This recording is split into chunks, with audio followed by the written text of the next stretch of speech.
also on. Brilliant. So what we will do is we will get started now with our live question and answer. So before I introduce my very special guest today, I'm just going to say good afternoon, everybody, and welcome to our fourth live question and answer. So we've had some very exciting weeks and some brilliant guests on to hopefully inspire you throughout lockdown. So I'm just going to introduce myself. So my name is Gemma Hillier-Moses and I'm the founder of Move Charity and the host of the question and answer today, which most of you already know. But I just realised that usually I don't actually introduce Move Charity and what we do. So I'm just going to introduce the charity. So we are a charity that support and inspire people to move against cancer. So we basically have three initiatives. One of them, which Kirsty and Zoe are involved in, which is 5K Your Way Move Against Cancer, which is the page that we are streaming live on today. We also have a online support program for children and young people living with and beyond cancer. And then we also focus our time on education around the benefits of cancer and exercise through different platforms. And this is one of them. Okay. So today I am welcoming three very, very special guests from the Greater Manchester Prehab for Cancer programme. Have I got that right? Absolutely, yeah. Good. So myself and Lucy were actually really lucky to be on You, Me and the Big C with Kirsty and Zoe. How many months ago now? I think that was that January 2019? Okay, so not even months, a year. Yeah, it was quite a long time ago. And it's really funny, Gemma, because I actually saw you do a lecture in the December before that, and you were standing on the table in this lecture hall in December, making us all do exercise in this very formal lecture hall. That's the first time I ever saw you. I didn't actually get to meet you at the time, but you burnt in my mind. And then I made everyone in my team do the Christmas challenge with all the exercises that month. So brilliant. Oh, that makes me feel like my standing on the table in the lecture theatre was absolutely worth it. It really was. It really was. Yeah, I think everyone was expecting a very prim and proper kind of talk around exercise and cancer, and there was me doing our Move Advent calendar exercise, and getting on a table is I like a bit of element of surprise. So I'm glad it inspired you, Zoe. It really did. It really did. But that again was a great conversation on You, Me and the Big C, which people can still listen to the recording of. So it's really, really great to have you guys on our live question answer today, because as you know, like, we are incredibly passionate about the power of physical activity, movement and exercise for people affected by cancer. And we know that you are absolutely the same. And also with Lynne on, which we're going to do Lynne's introduction as well, from a personal perspective, how that journey has been for you as well. So without me talking too much, it'd be great if you guys, I guess, Zoe, to start off with, actually introduce yourselves as well to everybody listening. Yeah, so my name is Zoe Merchant. I'm the programme lead for the Prehab for Cancer and Recovery programme in Greater Manchester. So I work for GM Cancer, which is an NHS organisation that kind of tries to oversee cancer services and making improvements for patients with cancer in Greater Manchester, which is how we've been able to get the Prehab for Cancer programme up and running. My background is I'm an occupational therapist. So I've spent a lot of years doing rehabilitation with patients, including cancer patients. And I'm a really true believer in how you can use meaningful activity like physical activity, exercise, to kind of help you physically and mentally. And I know it really improves people's quality of life and how they experience disease, cancer being one of them. So that's my background. Brilliant, thank you. And Kirsty, we'll go. Yeah, so I'm Kirsty Rollington-Groves and I'm the Prehab for Cancer Programme Manager. So I do the day-to-day sort of service delivery of the programme. I'm employed through an organisation called GM Active, which is the 10 boroughs across the area of Greater Manchester who come together to deliver this programme, so we can do it on a very big geographical area, service area wide, and everyone agrees the same principles. And my background is I'm an exercise specialist. I set up one of the first cancer rehab programmes, the Can Move programme in Salford, working with people living beyond cancer primarily, and then started to go into the prehab part, and that's where Prehab for Cancer came from. I'm also, like you say, the ambassador for the newly formed Worsley Woods 5K Your Way. We were only on our second event, unfortunately, when current climate hit. So we've only done 2 events, but yeah, really looking forward to pushing that, getting that up and running again soon, hopefully. Brilliant. And on that one, we are going to go into more detail about it later, but can you just tell me how you, like, just a sentence on how you got involved, which you told me before we went on live? I blame Tony Collier. I might have made one small comment about possibly wanting to look at possibly doing something, and then before I knew it, I was the ambassador and setting up. And it was my first event. So yeah, definitely blame Tony on that one for sure. I can't think of a better person to do it, Kirsty. Thank you. Yeah, and we'll go into the importance of that and kind of how Prehab for Cancer and then initiatives like 5k Away can fit in together and work together with each other later on in the conversation. So Lynn, it'd be great if you can introduce yourself. Okay, I'm Lynn Allen. I was a teacher in Manchester for 35 years, and also now, I'm retired now, but I'm chair of the Portico Library in Manchester, which is a special collections library, and also chair of governors. I've been married for 40 years. That's an amazing achievement, Lynn. Yeah. 3 years actually. I've got 4 children and 6 grandchildren. Wow. 2 of my daughters are living with us at the moment during lockdown with their 2 toddler grandsons. And the reason that they're here is because one of the daughters is a research nurse at Christie's. Oh, wow.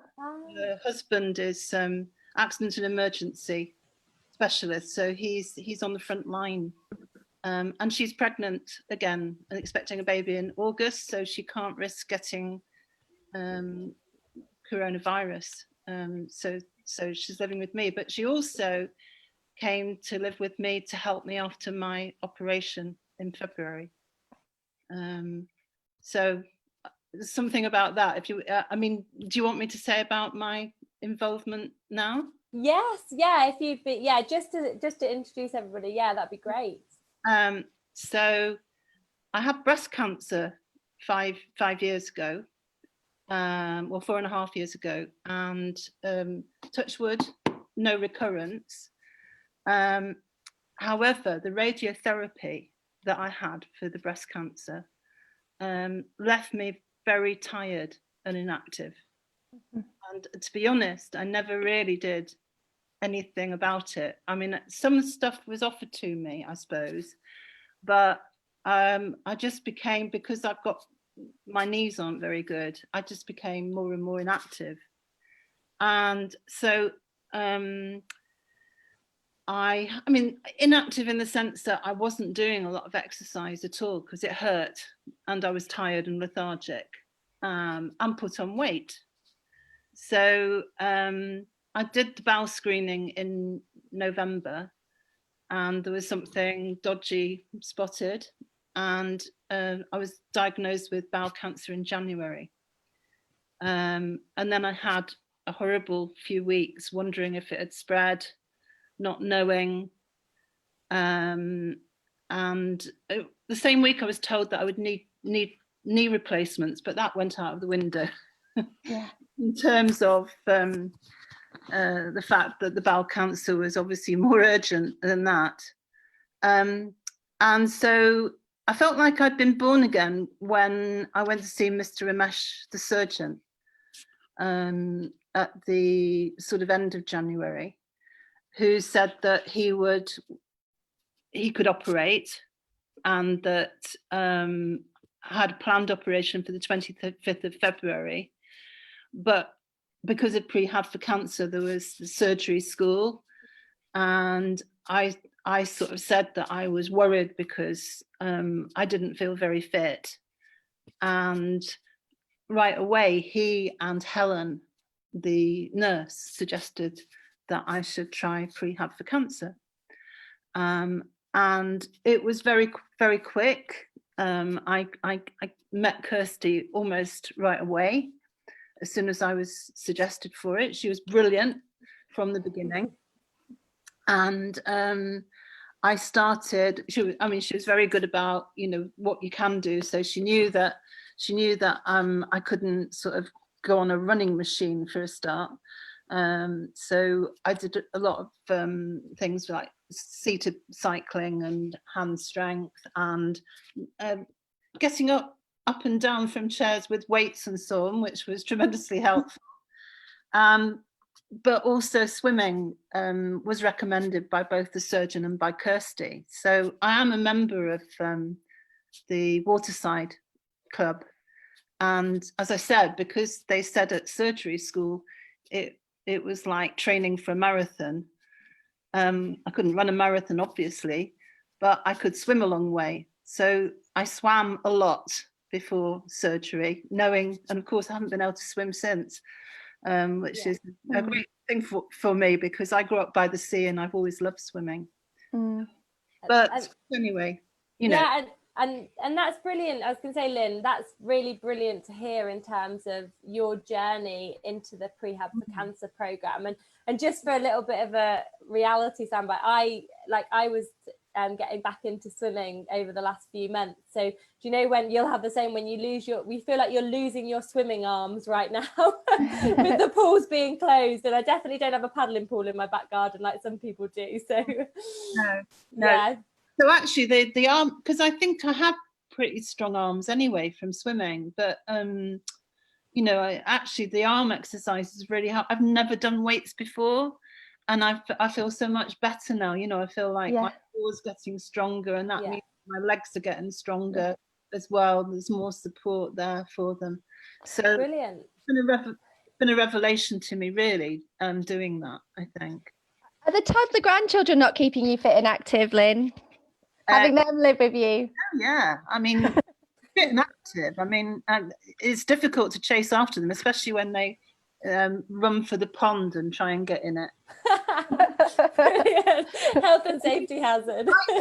Like emergency ward 10 round here at times. The two little boys of 21 months.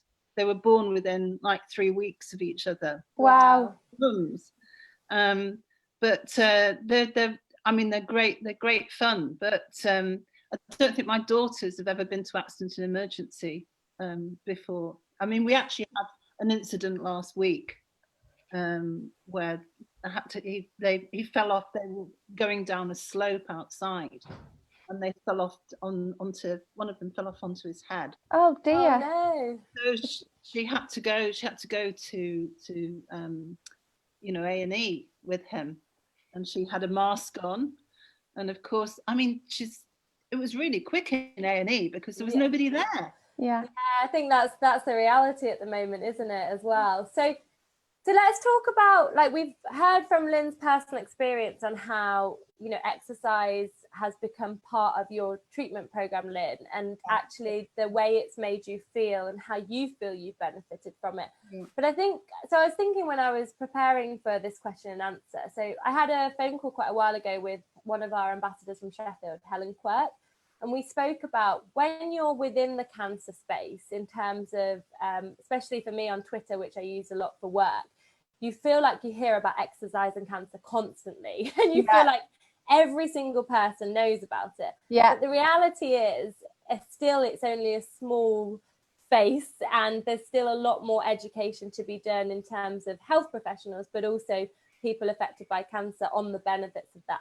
So I wanted to ask both yourself, Zoe, and Kirsty, just about the evidence around exercise and cancer. So to tell people that are listening today, like, why it's important and what the impact it has on your physical and mental health when you are living with and beyond cancer.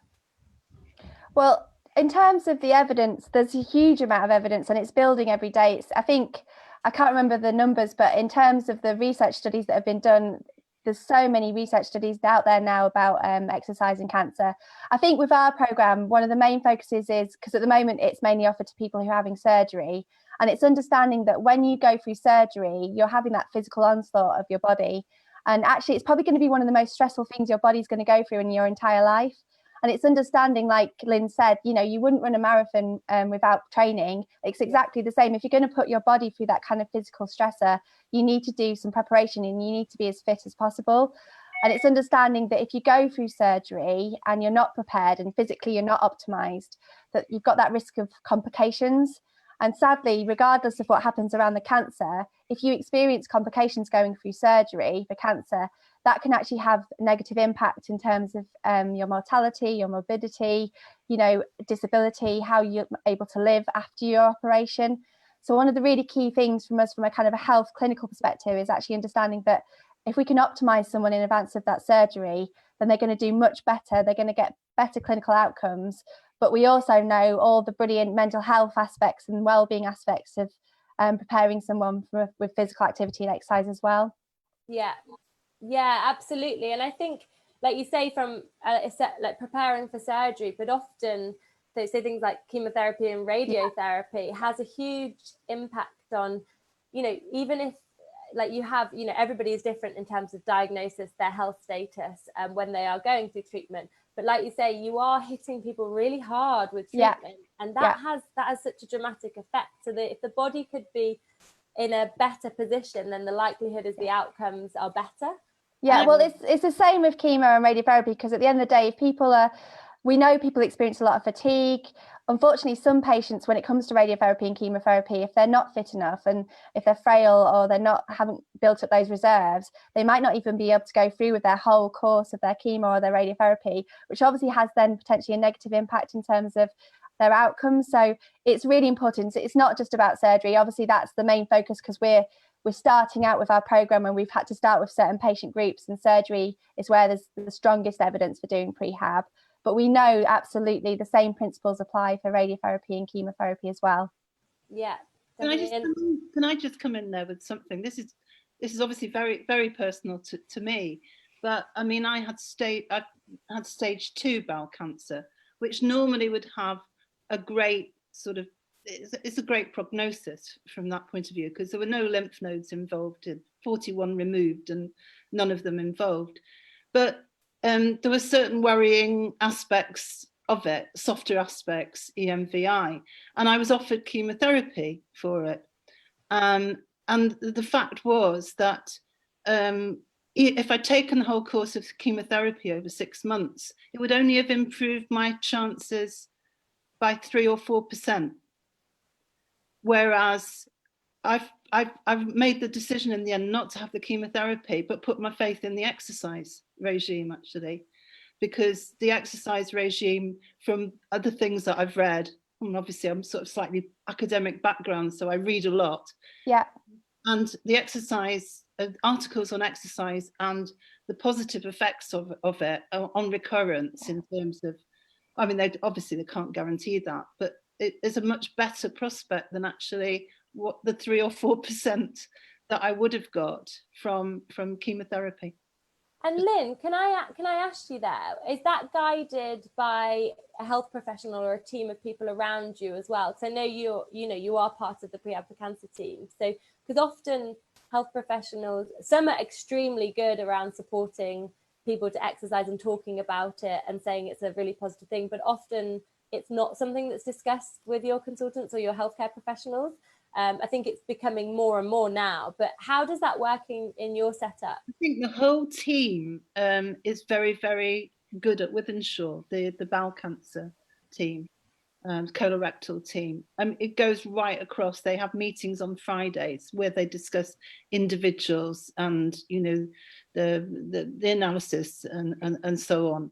And I was actually, even though I had a good outcome from my operation, I was referred for an opinion to Kirsty's for that, whether I would require further treatment or would benefit from it. And I have to say that all the way along, it was a very balanced sort of view. And when I made the decision, I even went to Kirsty's during lockdown, you know, and went through the whole thing of discussing it through a mask. People and actually got it prescribed. But then on reflection, having got the letter about what the chances were, I decided that I had much more chance if I actually took exercise seriously rather than the chemotherapy, particularly in this present crisis. And so, you know, that's it. But yeah,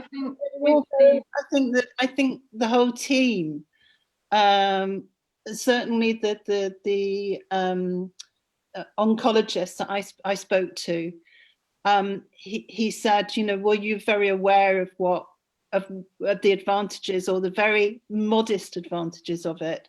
And he said, I think you've made the right decision. So yeah, I think they're very, and certainly my surgeon, I mean, he came around the day after the operation and he said, why aren't you up? Yeah, that's amazing.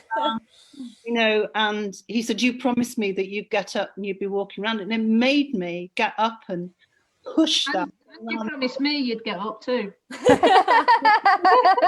I promised you I'd get up as well. I can't believe you didn't do what Kirsty said to do, Liz. Always do what Kirsty says. I think the work that we've done through the Cancer Board and Zoe setting up the steering group meetings with the clinical teams, and it's a really joined up way of thinking in Greater Manchester. Like, we have exercise professionals as well as health professionals in the same steering groups making decisions. So I think the conversations with patients from the clinical teams, because they know us and they know us by name and we talk a lot, them exercise conversations probably happen a lot more, and it's put in a much more positive light, because there's a lot of understanding on both sides about, like, we understand what the clinical team expect from the exercise we're prescribing, and the clinical team understand what we're trying to get from our exercise. So the understanding of it is a lot clearer and a lot more positive. We've done a lot of work on education, because, like, even though we've got lots of people in Manchester who are very bought into the idea of exercise and prehab, we recognise that, you know, it's not just a case of saying, oh, exercise is good. It's about actually giving more information and more education to our healthcare professionals, because ultimately, when we've spoken to patients, when we started this process, we really listened to the patients, and they said to us, if the surgeon or the oncologist doesn't say to me to go and do that exercise, I would be likely not to do it. Because ultimately, when you've had that diagnosis and you've had that horrible experience, you put your life in that person's hand, you put your faith in them. So if they don't buy into it and they don't advocate it, it's unlikely that you would be going ahead with it. So we've done a lot of work on educating people, and I think the difficulty is we all know with the NHS, everyone's very busy, and it's sometimes difficult to find the time to really talk to someone about all the different things that they can be doing when they've had that diagnosis to try and help them have the best outcomes and the best experience. So we've tried to, as much as possible, support the healthcare professionals as well as supporting patients via the scheme.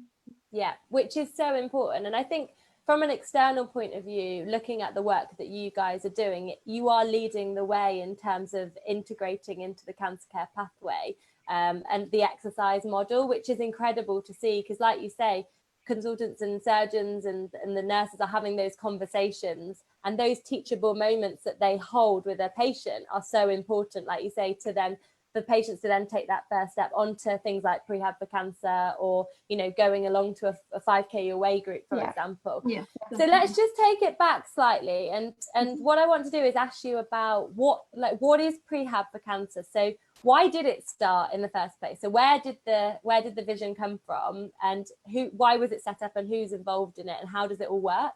I'll let Zoe lead on why it was set up and stuff like that, and then I'll go into the how does it work. I think that's probably the best split of division of labour there. Okay, that's fine. Well, so we're really lucky. We've got a consultant involved called Dr. John Moore. He's an anaesthetist by background, and a lot of his career has been based working in critical care, as it happens, and seeing the situations that people can get into if they've gone through operations or procedures where they've not been fit enough and where there's been problems as a result. And I think anaesthetists are big leaders in the prehab world. I think they recognise how important it is to try and support people to be optimised as they're going into their surgery, going into treatment. So he'd already set up something called IRAS Plus, which is Enhanced Recovery After Surgery. And the surgery school Lynn was talking about before was actually part of the IRAS Plus programme. So all the hospitals across Greater Manchester offer surgery school, which patients and their relatives and carers are invited to come along to, which is a couple of hours, giving them lots of education and advice before they go ahead and have their treatment. And so that was going really well. And I think that was demonstrating that patients were really benefiting from the advice they were getting. But obviously, a lot of that was just advice. It wasn't actually any action. And I think it's recognizing that not all of us are in a situation to be able to be told to go and do exercise or activity and just go and do it, especially when you've had that cancer diagnosis and your world's been turned upside down. You really need someone to hold your hand at that time. And equally, in Greater Manchester, we've got quite a wide variance in terms of what people can afford to do. So whereas some people would be able to afford gym membership or a private trainer, not others wouldn't. Certainly in North Manchester and other parts of Manchester, we've got some real areas of deprivation. Yeah. So I think it was the next leap was thinking, well, actually what we really need to do is set up a programme using the best evidence base, using lots of experts, and actually provide something for patients. And at the same time, obviously, Kirsty can talk about this, but she'd been doing this brilliant programme called Can Rehab in Salford, and that was available to all Salford residents with cancer. And it was about how you use exercise to support people to recover when they've got cancer. So the Prehab for Cancer programme was essentially, it was signed off by Greater Manchester Cancer, which is, like I said, the Cancer Alliance in Greater Manchester. We had some transformation money awarded, which is about how you transform NHS services, so that we could pilot this and prove the concept essentially. And then we kind of got all the buy-in from all the different clinicians involved, all the different consultants and healthcare professionals. And we were able to go from there. And for me, it's been really an amazing experience, because like I said before, as an OT, you know, a lot of what my previous clinical work was with patients was about how you think about what they can be doing, how they can occupy themselves to improve their lives, to improve their quality of life, their mental health, their physical health. And a lot of those fundamental theories is what drives prehab and rehab. And I think it's just really key to say, because we probably haven't really explained, but actually our programme isn't just about the bit before treatment, it's actually about during and after treatment as well. So it's about making sure, because when we spoke to patients, a lot of them said that they have their treatment and they leave hospital and they feel like they fall off a cliff and they just go into the abyss and they have no further support. And I think we recognise that you've got this brilliant opportunity where you've already started to introduce exercise to somebody, and then after treatment they can use that exercise to build their recovery, but then continue to hopefully change their lifestyle and continue to use exercise really positively, being able to go on to do things like 5K your way and other things. So that's how it started and who's involved. I'll hand over to Kirsty now. And then I'll ask questions. So the journey, if you like, of a referral is that the referral comes in through a central portal, and it goes straight onto our database, and the patient will be contacted within 48 hours of that referral being received. So it's like Lynne said, it's really quick. It feels to the patient like it was like within 24 hours that they were talking about exercise, then suddenly they're in front of an exercise specialist. So we get them in onto one of our weekly assessment clinics, and we try to get that within 5 miles of their residential postcode, so we're really local. We can use one of 86 leisure centres around Greater Manchester. And in that assessment we introduce exercise, we talk to them about their past medical history, we build a really good holistic understanding of that patient in front of us. Lynne will attest that there's a lot of questionnaires to fill out. Takes a bit of time. There's a lot of questionnaires, but that's to assess people's nutrition, activity levels, mental well-being needs.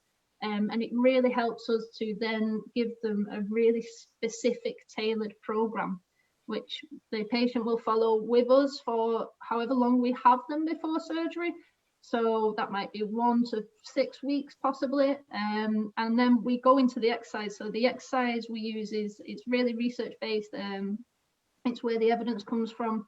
We try the best we can, we try and push the patients a lot in that prehab phase. So we can work them up to about 80% of their maximum heart rate, which is quite a high intensity. But it's because, sorry, go on. Oh no, I was just going to say on that, and that's really interesting, isn't it? Because a lot of people would be afraid to actually do that. So yeah. And how do they feel because they're being monitored and supported? Do they feel confident to do that? Our team are really highly trained. They're all level 4s in cancer rehabilitation, the cardiac rehabilitation, pulmonary. We have specialists in joint and muscular pain. So we can deal with quite complex patients and we can push them safely in an exercise setting. They are closely monitored. We monitor given on subjective monitors, just like RP scales and the patient's feeling of exercise. But we also do monitor heart rate, and we monitor oxygen sats as well. How the patient feels, we do our best to, every step of the way, we explain exactly why we're doing that exercise, what benefit it's going to be for them. So Lynn mentioned before that we made her sit and stand up 140 million times with weight.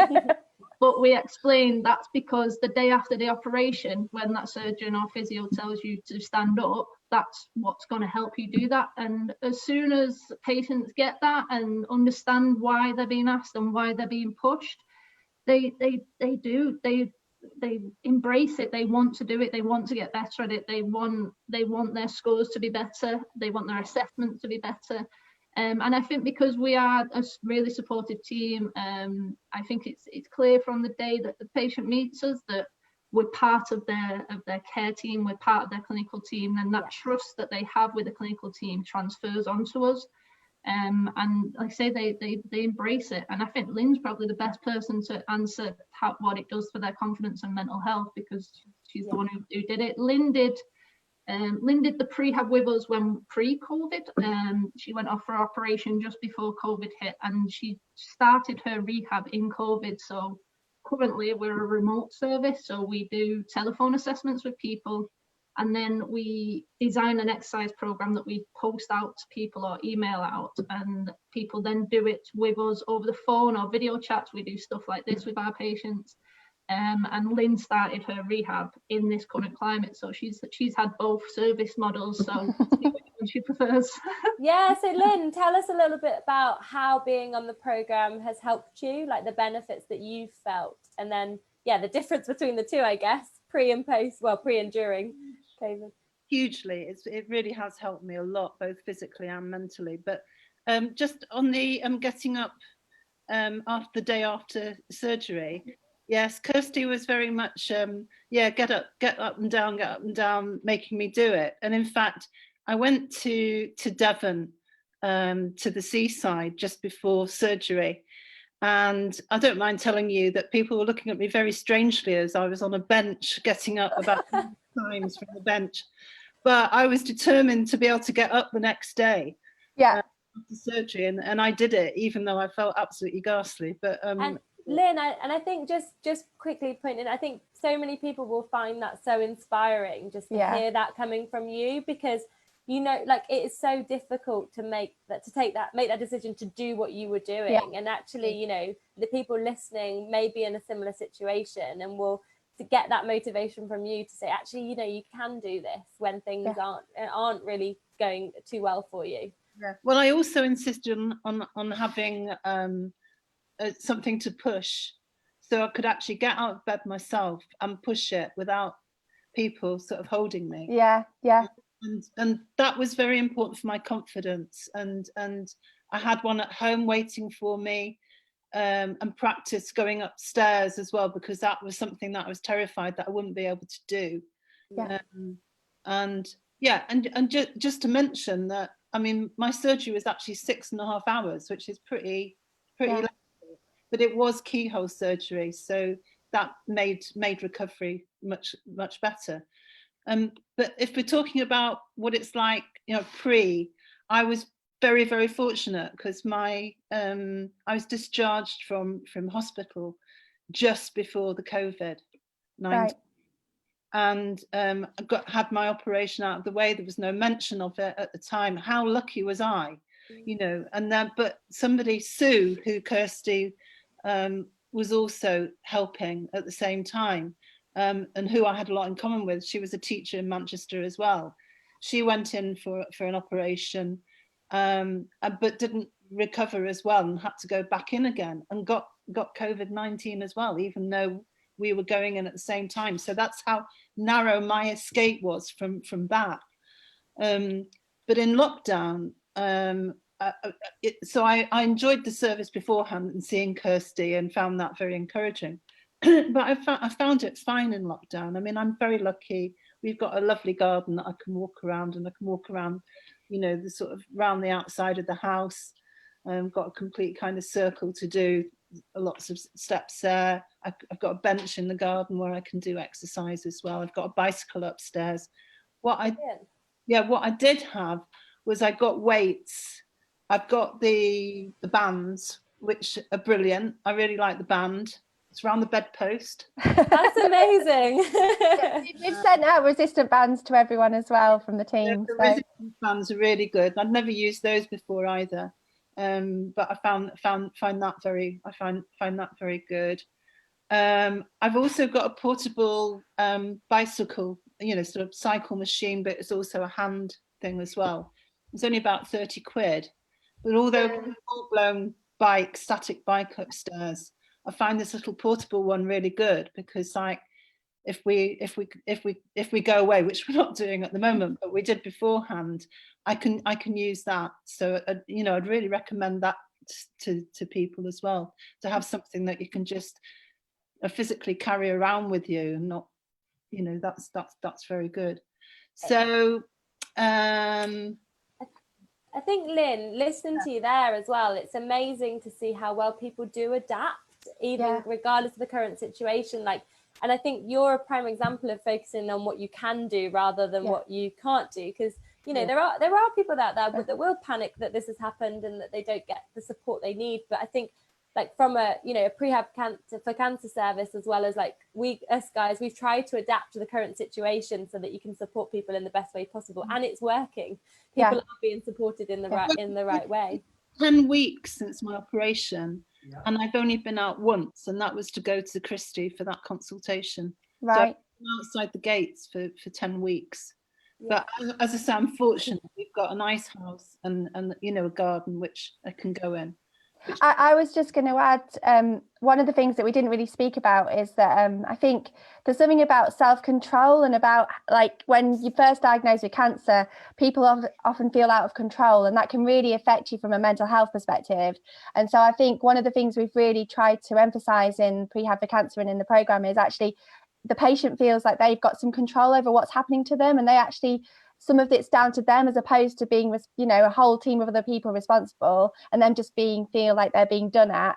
And we know from mental health theory that if you feel out of control, you feel scared, and it can really lead to feelings of anxiety, low mood. So actually being able to take control, do the exercises, do the programme, listen to the advice that Kirsty's giving, and actually do something for yourself. I think we know how much that impacts in terms of people's mental health as well as the kind of physical aspects.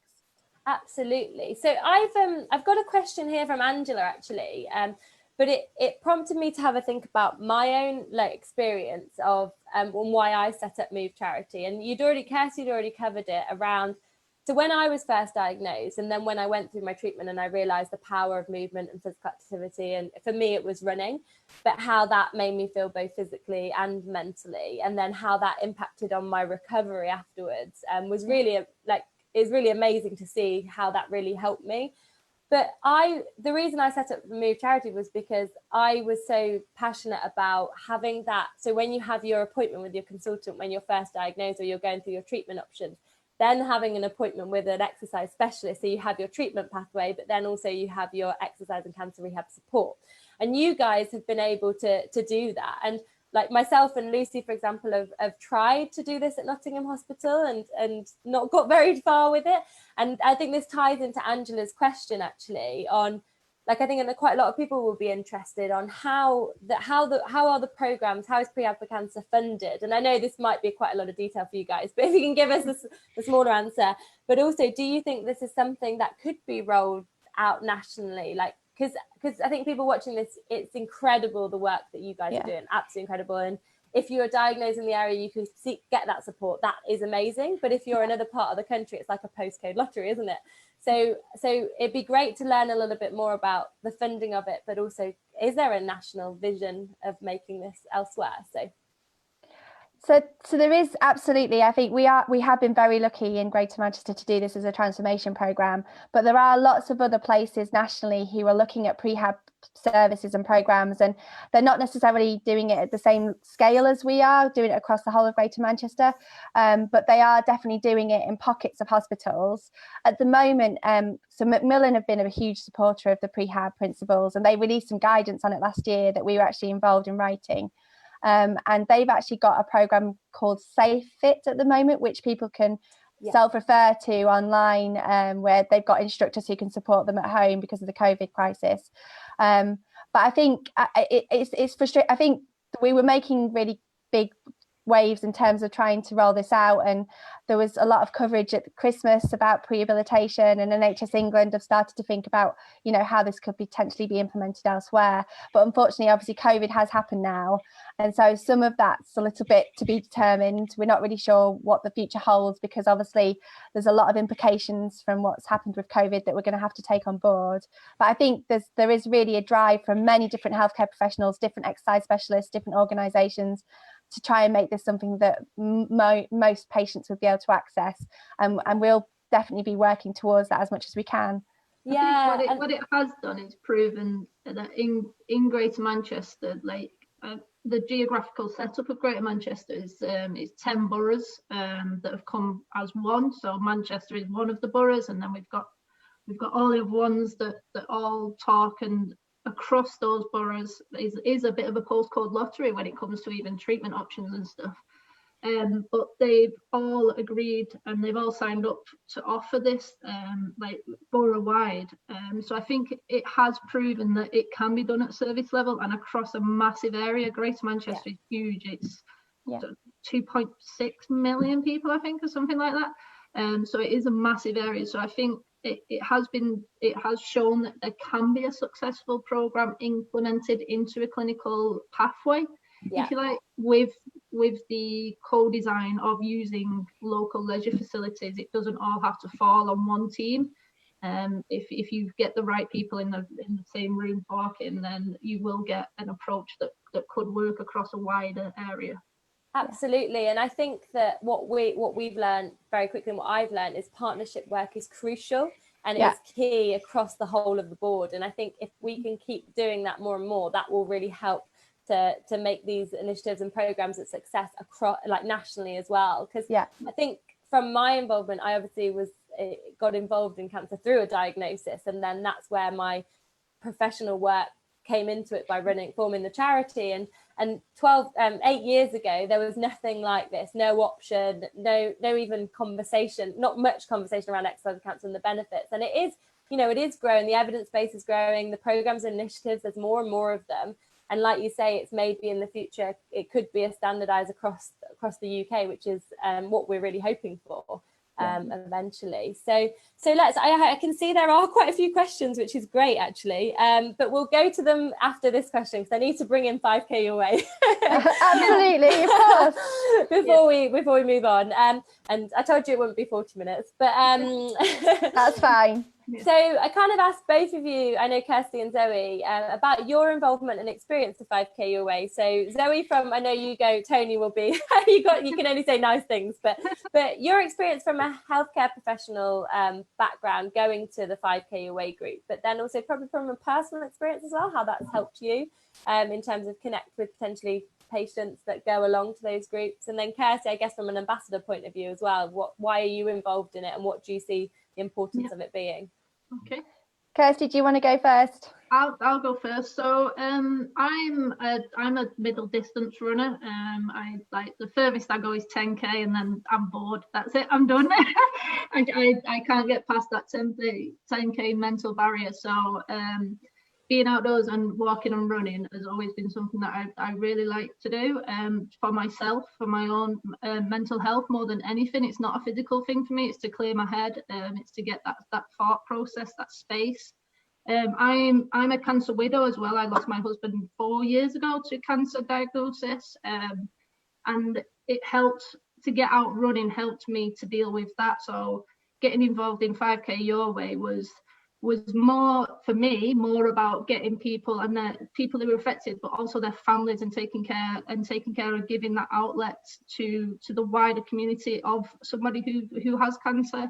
That's a really big push for me. So I'm all for bringing the cancer patients into 5K Your Way and giving them that opportunity to get involved in parkrun, because parkrun is massive, and to give somebody the opportunity and support to complete a parkrun when they've had a cancer diagnosis is amazing. But I'm all for, make sure you bring your family member, make sure you bring your mate, because they need it just as much as you. So that's why I really enjoy 5K Your Way. And it's really interesting, like, yeah, to hear your story of the different reasons why you're involved in it. And I guess from supporting patients and people who've been affected by cancer, well, how do you see the transition from, say, a prehab to cancer program into something like 5K Your Way? It doesn't have to be 5K Your Way, because there are other walking initiatives and other group stuff, but how do you see how that, from a structured exercise program to a less, like, more unstructured and more community based? It comes at the point of when that person has adopted the more active lifestyle, and how they're going to maintain that for the rest of their life in their current routine. You know, not everybody will go to the gym 3 times a week, which is what we try and encourage people to do, because some people I don't particularly like gyms, but didn't say that. I did say that live on Facebook.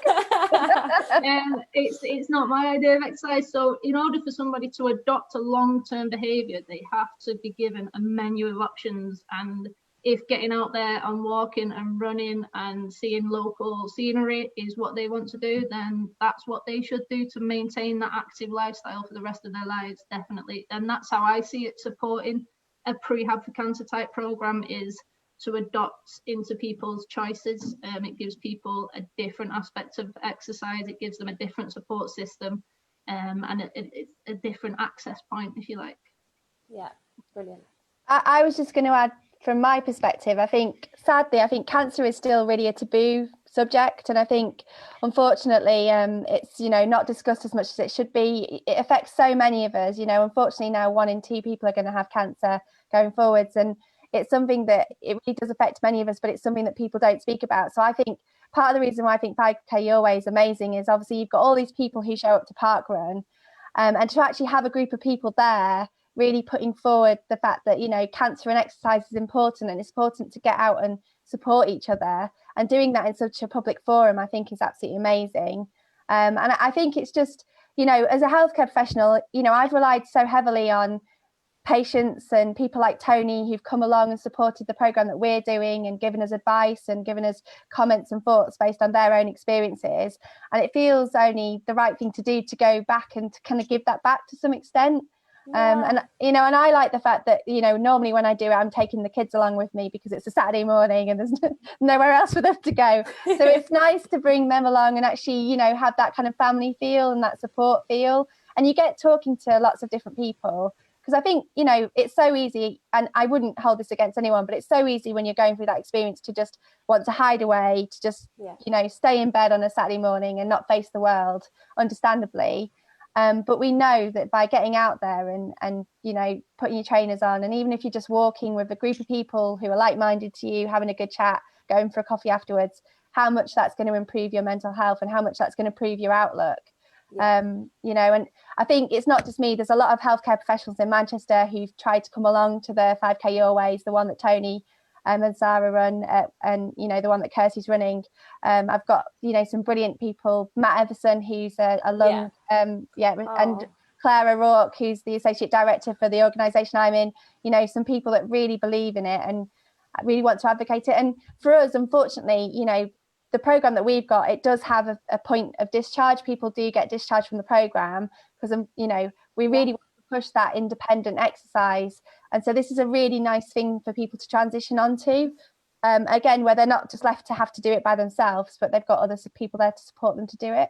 So yeah, brilliant. And I just loved how you explained that, in terms of like, it works both ways, in terms of patients supporting the work that you do clinically, but then the opposite way around as well. And we know, like, with Claire and your team and Matt and you guys, how supportive you are of 5K Your Way, and that's you know, that it takes time to grow something like 5K Your Way in terms of letting people know about it, sharing people's stories around the benefits. The same with Prehab for Cancer. So listening to Lynne's story today will inspire other people to get involved in that program, and that takes time. But I think in the next few years we will see this being kind of a normality to people to go along to the initiatives or go along to those and be part of these programs. So yeah, it's really great to hear your personal insights on that as well. So I'm just going to go to, before we finish up, I'm just going to go to some of the questions, because I think it's important to listen to what people have said. So let me just have a quick question. So, okay, so Tony asked a question to Zoe and Kirsty. So he said, he's putting you on the spot. Cancer treatments are being postponed and presumably there will be a big catch up in due course. Can Prehab for Cancer cope okay with the increased demand? Good question, Zoe. We were talking about capacity end of last week, start of this week. Yeah, so our referrals obviously have slowed. We are putting around about 310 people a week at the moment. Wow. And we are it's in hand, Tony. We are looking at capacity and we're looking at expected numbers and stuff like that. But for now, we're thinking that yes, we can. We are not at capacity yet. We do have 3 new instructors due to start with us when we start back as well. So our team is growing by a third, if I've got my maths right there. So we're going from 6 to 9. And they're going to be junior instructors who take care of the exercise sessions, which allow my specialists to do more of the assessments and the development side of stuff. So I think capacity-wise, we've got it. I reckon for when services open up again, for sure. And there is a lot of work going on at the moment about recovering cancer services. So there's been a lot of work in the last couple of weeks with kind of approval from NHS England to start getting things going again, and some changes in terms of the way that we do assessments and diagnosis and everything. So I've been doing a lot of work in the background on that side of things. And so there is going to be a real push to get people. In fact, I've had a few people contact me, some nurses this week, because they're starting to be able to list people for surgery again, and they're asking what's happening with the programme. So we're very much up and running and ready to keep going and support as many people as we can. I think that's the answer Tony wanted as well, which is great. Thanks, ladies. So I've got another question here from Helen Murray. Now, we've had an online cancer rehab program for 2 years now. So I set it up and ran it as a cancer rehab specialist myself. And Helen now leads this program. So we focus on children and young people between the ages of 13 and 30 with our program. So hi Helen, and thank you it's a really good question actually. So Helen said great work so far, ladies, but how much of your work is one-to-one and how much of it is in a group setting in pre and during treatment, but also at the moment during COVID-19? And then actually I'll ask that one first, then there's a question for Lynne. So did you get that? So we offer one-to-one and group sessions. When somebody enters the exercise program, their assessment is a one-to-one, but then they'll be invited to a structured gym session, we call them. So where one of my team or one of our instructors is present in certain times during the week, that they can come into that gym session and go if they're on what's called the targeted arm, so that they're the people who need a bit more support and are a bit more complex, and they're always in a structured session. But also the universals or more independent patients can also drop in on there. So we do offer groups as well. So those sessions are technically a group session because everyone's in the gym at the same time. I prefer doing the group ones because like Lynne was mentioning, she made a really good friend on the program, and they went through it together. They exercise together all the time, and they were looking forward to joining their rehab together. So it's a massive part of what I push is the group. We always encourage people to come into the group ones because we use our rehabbers as peer support as well. Yeah. So somebody new on the program who is awaiting an operation, we can say, oh, well, John over here, he had his operation 6 weeks ago. So they can be used as peer support as well. And patients find that really important, I think. Yeah. There's a lot of evidence about kind of that cohortism and group theory. And we I think we had a lot of guidance from academics and exercise specialists in academia. And I think around 6 to 8 people in a group is the kind of probably the max number of people you want, because otherwise it does start to impact on the amount of exercise people are doing. But there's a lot to be said from the mental well-being of people being in groups and having that support from each other. Yeah, and that's really interesting. We've always, that you say the evidence is there around that, isn't it? And one question, so how is that with the current situation on your online program at the minute, is that being done one-to-one, or is that being done in a At group? the moment, it's being done one-to-one, just because we are still setting up all of our Zooms, but we are hoping in the next couple of weeks to start interacting more with more than one patient at once. Like I was mentioning before we went live, that we've just implemented My Zones to send out to patients, and that's going to be a great platform to get interaction between patients, because we can set up groups of patients in a protected group, and they can all see each other's workouts, they can comment, they can get responses from the instructor. Like I comment on Lynne's all the time, so I think that's really going to help with that social interaction. But our plan is, over the next couple of weeks, is to set up exploratory Zoom meetings, just maybe not with any exercise at first, just to see if patients want to interact, if they're talking, and probably just have like a virtual coffee time or something like that for the next couple of weeks, and start to explore that a little bit more. Brilliant. I think we always have to be careful, because obviously, because it's an NHS service, you've always got to kind of be aware of confidentiality and information governance and all the things that govern NHS in terms of privacy and dignity for patients. And so, it's finding the balance between that and making sure that, anything we do, we'd always get permission from patients to share, and them being happy to be able to be there with other people. Yeah. Absolutely. And I think everyone's navigating the technology world, aren't they, at the moment, on what is good to do and what's also right to do as well, like you say. And Lynne, so Helen asked what your thoughts of one-to-one support or in a group setting, like which one do you prefer? Well, I'm very much enjoying the one-to-one that I'm getting with Kirsty, but I'm quite open to peer group support as well, because I did get a lot out of being friends with Sue, as Kirsty mentioned. And I mean, in the past I have done, leisure clubs have done group things, but what Kirsty was mentioning about the My Zone and the heart monitor that was sent out, which I received on Monday, and did a crap session on Monday with it, but by Tuesday got the hang of it, and by today I was really sort of raring to go.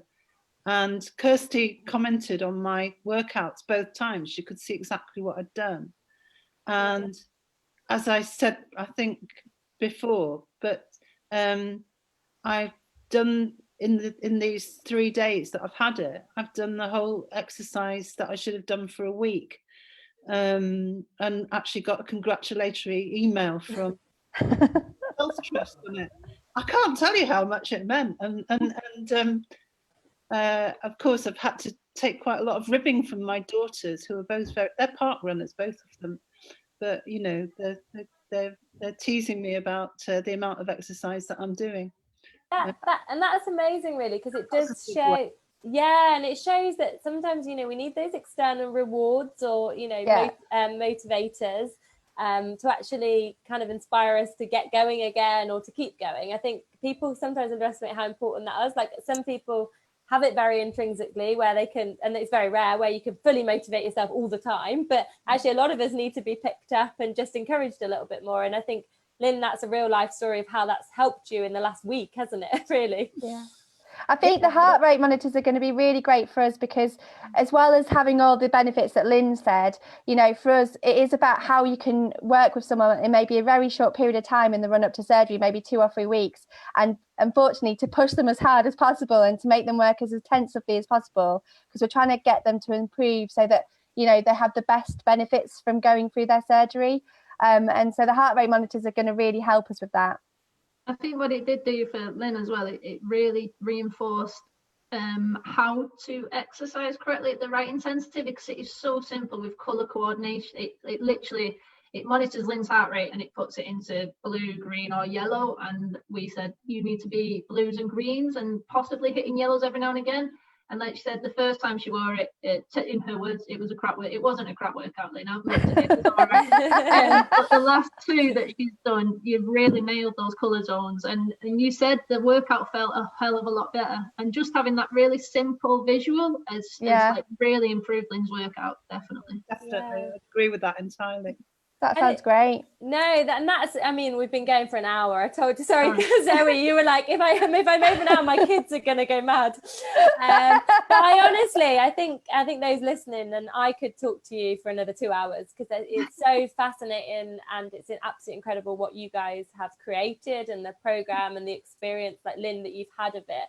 And it shows that Lynne's, you know, how you talk about the program is so important to you, and you've seen the real benefits from it. So I just wanted to say, like, I think we could talk, I think there's quite a lot of questions as well, but I could talk longer, but thank you so much for coming on, and we'll definitely have to reconnect and do this again with an update, probably post COVID-19, to see the journey that everybody's been on as well, and check in with you guys that way. So I just wanted to say thank you for having us, Gemma, and just to say, you know, what you and Lucy do is massively inspirational, because obviously, you know, we're getting paid to do our jobs, you know, but like a lot of what you do is purely for free. And I think it's one of the things that I've really noticed in the last year and a half of this job is just how many people there are like yourself and Lucy out there. You know, there's enthusiasts that really make it worth doing every day, like just knowing that you've got a lot of people who are supporting you and who are thinking the same things and essentially wanting to do the right thing for patients. And it's amazing, really. So thank you for having us. Thank you for your kind words as well. But really great to have you on. So we're going to end it there, so Zoe can go back to, well, everyone can go back to their normal life. The house isn't torn apart by my children in the background. So we're going to go off on Facebook Live. So hope you guys all enjoyed that. If you do have any further questions, we can hopefully send them across to Zoe and Kirsty. Yeah, as well. So that'd be great. Thanks, guys. Bye.